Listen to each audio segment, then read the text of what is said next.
shows, you'll be able to see them. Also, remember, do not come up to the stage. You can go see them at the Walk of Fame or get pictures with them at Froggy's. This is not the time or place for it. They have busy schedules. Also, we are going to have a person with a microphone in the back. That's Martin in the Jane hat. It's awfully cunning.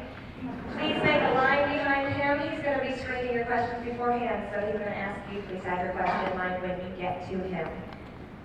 Is everybody ready for our guest? All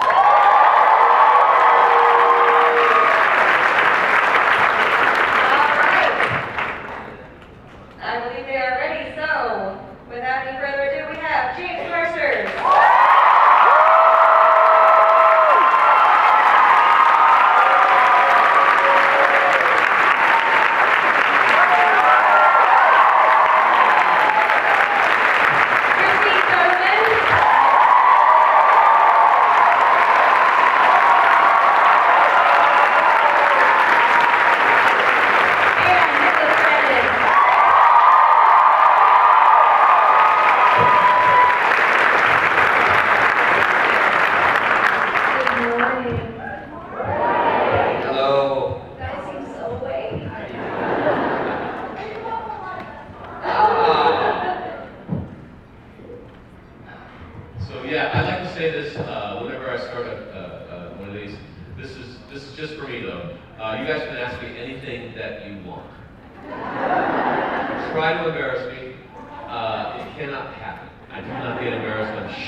I may not answer any question you ask. I may say no. But go ahead, make some fun, and you can ask anything you want. But that's just me. Probably show more respect to the other two. Don't show me any respect at all. I'm not sure. Why should anything change? All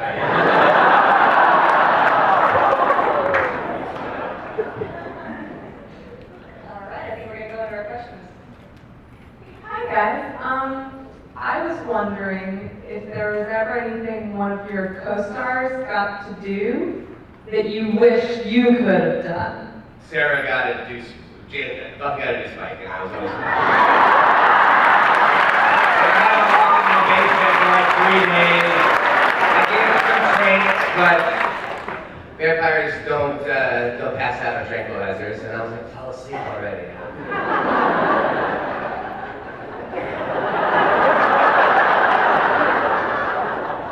To do everything and everybody. So yeah, I don't think there's anything that, I got enough. My plate was full enough, I think. It would have been fun to have been Buffy a few times. Yeah. Thank you.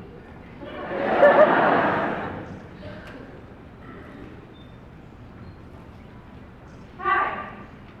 So my son, I'm sure everyone in this room absolutely adores Mr. Whedon, but I also kind of want to hit him in the face with all the emotional pain he's caused me. Has that been your experience? Loving them and wanting to hit him in the face at the same time? Yeah. What's your relationship like with your father? I think there's something much deeper here that we should be getting into. I think that's any relationship in your life, to be honest with you. There's much more joy than non-joy. I think, like, storytelling is a vicarious experience, it is inherently safe, and so you can get scared, but you're safe. You can kind of fall in love, but you're safe. But you don't want it to be all positive. You want to have those lows. You want to have that pain. So the vicarious experience is a full one. And so I suspect that if Josh didn't do those things that you say broke your heart, he didn't really break your heart. If he didn't do those things, it wouldn't be as full of an experience. So,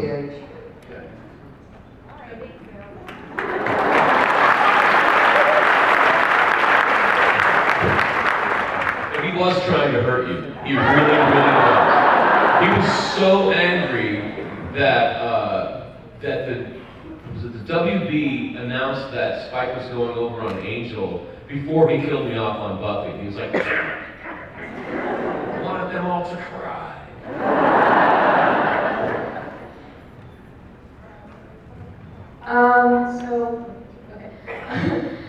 What are your favorite themes in Buffy? Like, your favorite overall moral or theme? Good question. It's early. I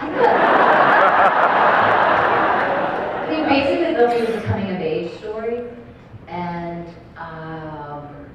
so the filter that you were watching it through changed, particularly as everybody got older. So the morality for me was so black and white in the early seasons. Good was good, bad was bad. It was easy to tell, you know. And then as she gets older, as everybody got older, it becomes far more gray, and you realize that life is a window into how much more complex life is, and the right thing to do isn't always easy. It isn't always clear.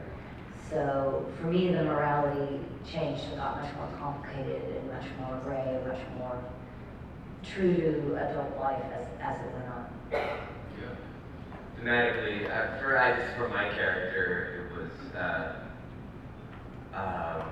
he didn't need powers to be powerful.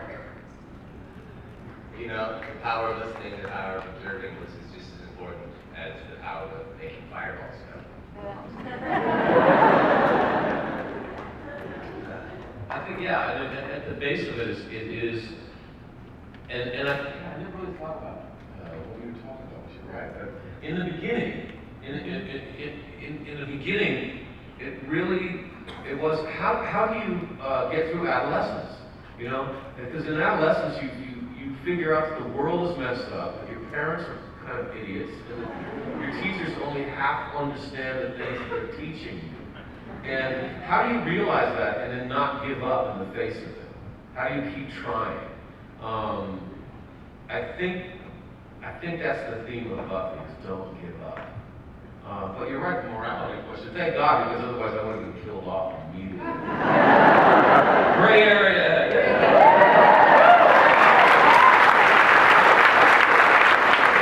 And also, if ever you contract herpes, tell your next partner right away that you have that disease.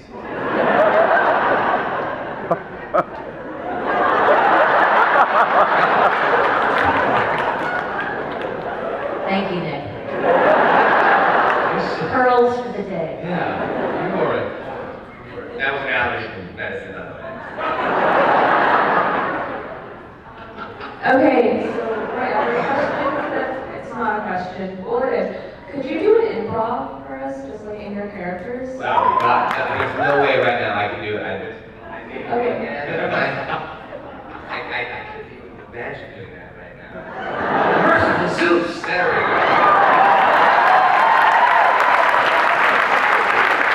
I refuse, I don't do the accents anymore. I've moved on with my life.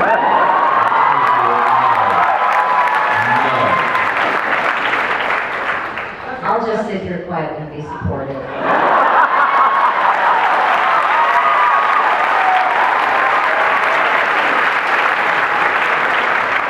Somebody came up to me in my line a couple days ago, the autograph line, and she said her favorite line. I guess since had so many great lines, and I guess Cordelia had just been kidnapped and sent the letter, and it said, they're gonna make a meal.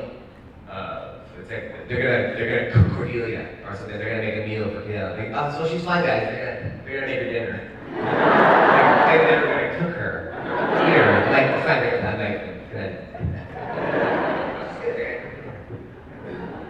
Hi, this question is for James. We met you one time in New Orleans, and you answered a really good question for us, and we have a follow-up to that.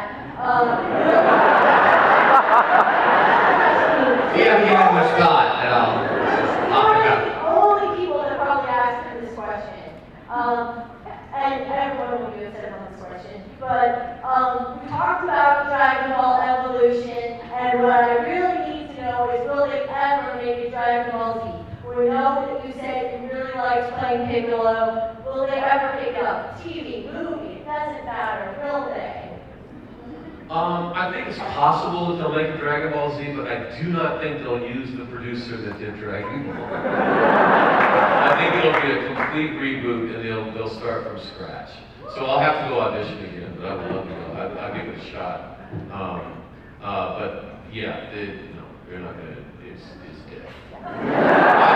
Yeah, I mean, like the movie didn't do very well. I remember, this is a good story. I remember I took my two kids to see the movie, and my son was so excited because he grew up on Dragon Ball Z, and he was so excited. He let us in. He let us into the theater, and I was just thinking, man, just please, my kids with me.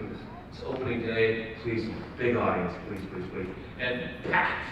It was a packed audience, and there were like all of these young guys in there, and you couldn't even really get 3 seats together. And we finally kind of got 3 seats close to each other, and I'm looking around, and just a little voice inside my head just goes, "This is too good to be true." And it turns to the dude, this 13-year-old next to me, and I'm like, "Hey man, is this Dragon Ball?" And he's like, "What? Is this Dragon Ball, man?" "No, this is Fast and Furious, man." So look, I can get my 2 kids up, and we walk across the hall, and we see Dragon Ball, and as we were opening the door, I'm just like, "Please, man, just half an audience, please. Half full would be fine. Just don't embarrass me in front of my kids, universe, please." And there were like 2 other people.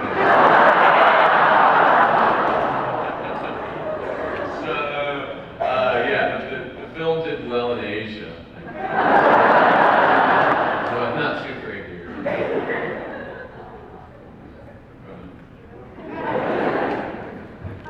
This is kind of a question for everybody, but I wanted to ask if you've read the Buffy comic books with the continuation of the series, and if you've liked how your characters have developed in that. I have read. I'm gonna stop. No, go.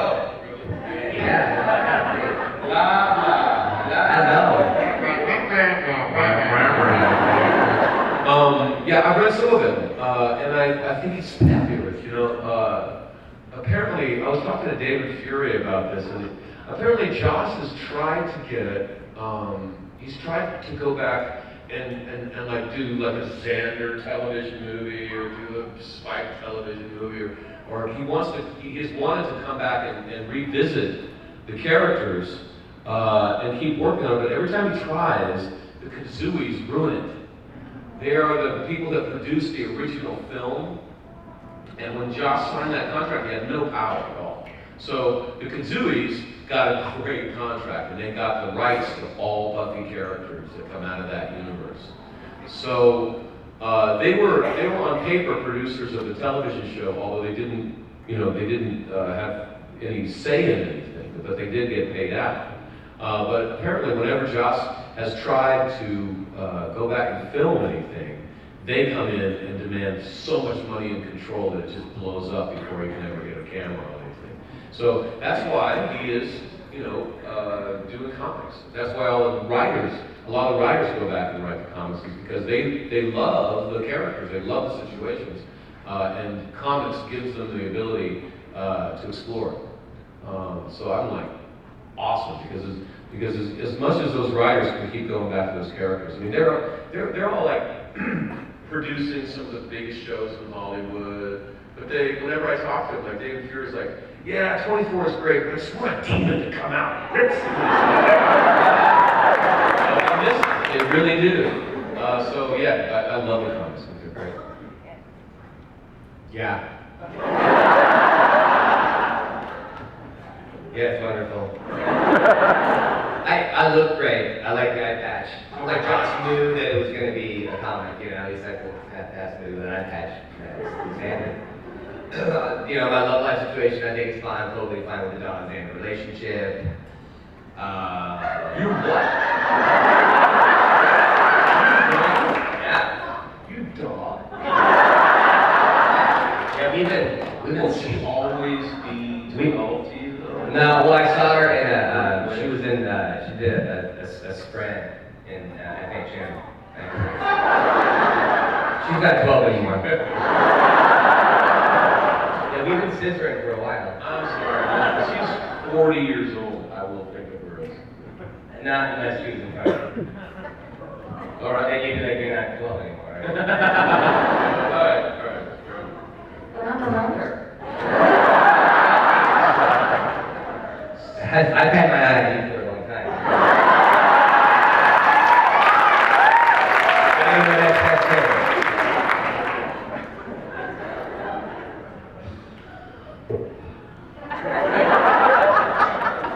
Hi, my question is about fan fiction, particularly for you, James. First of all, have you read any? What?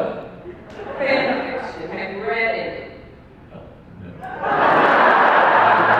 I haven't. It's too nasty. I am not easily embarrassed, but no. I think it's awesome that it's written, though. I mean, as storytellers, whenever you do any art, you're trying to get the audience involved. You're trying to elicit a reaction, and that the audience would create their own art using those situations and those characters is just fabulous. It's just so randy. So is that uncomfortable for you now that people are taking Spike out and creating their own little Spike box, or is it flattering? I don't really, it's not really flattering or uncomfortable. I think it's awesome, just on an artistic level. It's great that people are creating, their own stuff. I think that, art is a human birthright. It's one of the things that makes being human worth it, along with good food. The ability, really, being a human, like a dog. It's like, hi, I'm happy again, and I wake up like, I'm happy again. So being able to create stuff, like I paint, right? I suck at it, but hey, I'm like, I'm a human being. I'll pick something. It's, I don't have to try to sell it. I'm just gonna paint. And so How much you want for it? What do you want? I'll hand it in. How much you want for it? But it's my human birthright to go and create that. And so I think it's fabulous. It's just if I read it, then I get embarrassed. Then it's just like. Thank you. Hi. So one of the things that's been really getting me through the past couple of months is constantly saying, what would Buffy do? And I had to leave my apartment complex due to a huge cockroach infestation. So I thought, instead of what would Buffy do, what would Xander do? What would Joyce do? What would Spike do? How would you handle a cockroach infestation? Now, I know you asked them, but I probably have a lot more experience with cockroaches than anybody in this room, because I lived in New York. You come in at like 3 o'clock in the morning, you flip on the lights, and then you just go, and you kill them with your bare hands. They're too fast to get nice about it. You can also take steel wool and a really thin flathead screwdriver, and you jam it into every single crack or crevice, and you can sometimes buy this illegal Chinese powder. And you draw a perimeter around the edge of the room, and if the cockroaches cross it, they die. And I know it's true because I've watched it happen.